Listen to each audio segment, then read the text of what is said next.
जी ये असी हुण जनाब गैलरी दाखिल हो गए और अगे सीधा जहाज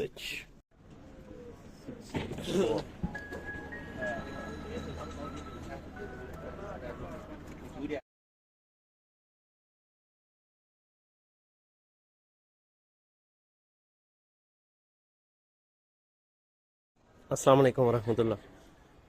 माशाल्लाह जी असी चाइना पहुँच गए हैं। चाइना साउदर्न एयरलाइन सफ़र करके इत्थों असी ट्रांसफ़र लिया ते हुण जा रहे हैं जी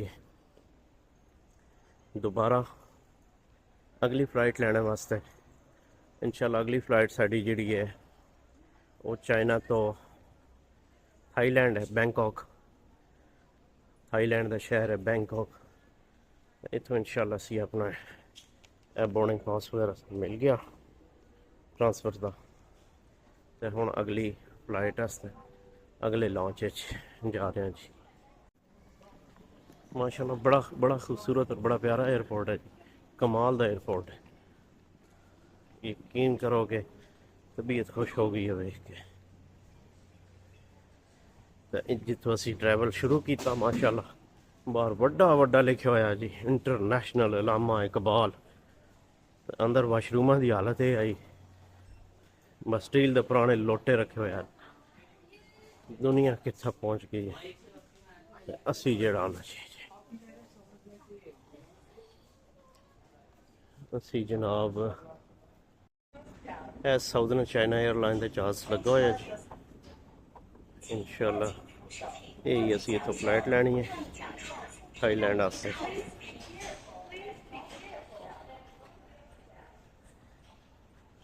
150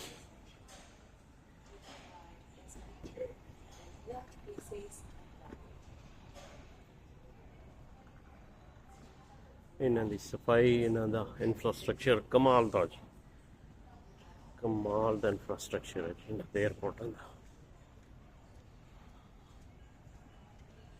कमाल आज जी इन्हां लोकां में असी उत्थों भी माशाल्लाह इमिग्रेशन क्लीयर करवाई है तो साढ़े FIA वाले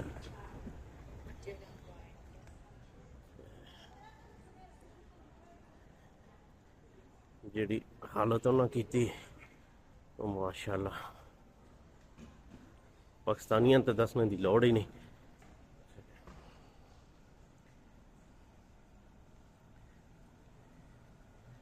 इन्हां लोगों यार वाकई आजजी बहुत है।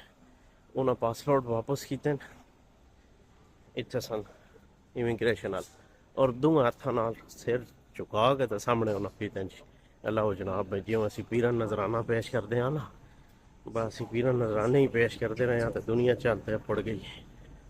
A150 गेट CZ357 CZ357 ये आ गई जी हमारी सीट 48B। डिपार्चर टाइम हम वेख लेंगे तो फिर इंतज़ार करते हैं जी।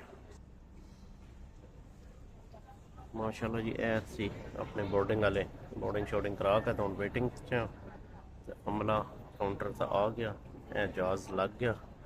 बहरहाल अजे थोड़ा जहा टाइम है जिस वक्त गेट खुलता तो बहने इतने तय चलो बहुत लम्बियां लम्बियां लाइना लगियां पईयां इमिग्रेशन डेस्क ते खैर कितों क्लीयर कराना।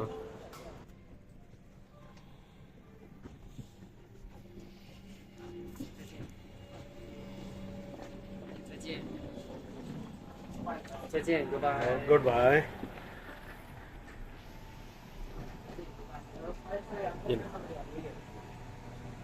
जेड़े पासे भी हो का होना जी है सुरंग चो लगना ही पाउंदा।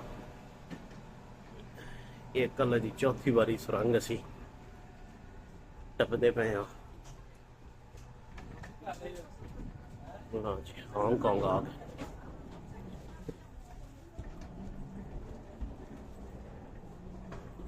ये है जी नेशनल एयरपोर्ट बैंकॉक का जोड़ा शहर है एक थाईलैंड का। ਇਸ 에ਅਰਪੋਰਟ ਦੀ ਵੀ ਹਾਲਤ ਵੇਖਦੇ ਹਾਂ ਜੀ, ਨਾਲ ਨਾਲ ਤੁਹਾਨੂੰ ਵੇਖਾਂਗੇ। ਹੋਟਲ ਤਾਂ ਸੋਹਣਾ ਹੀ ਲੱਗਦਾ ਪਿਆ ਇਹ ਆਪਣਾ 에ਅਰਪੋਰਟ, ਇਹ ਵੀ ਬੜਾ ਕਲਾਸ ਦਾ ਹੀ ਲੱਗਦਾ ਪਿਆ ਜੀ। ਚਲੋ ਤੁਹਾਨੂੰ ਵਿਖਾਉਂਦੇ ਹਾਂ ਨਾਲ ਨਾਲ कैसा बनाया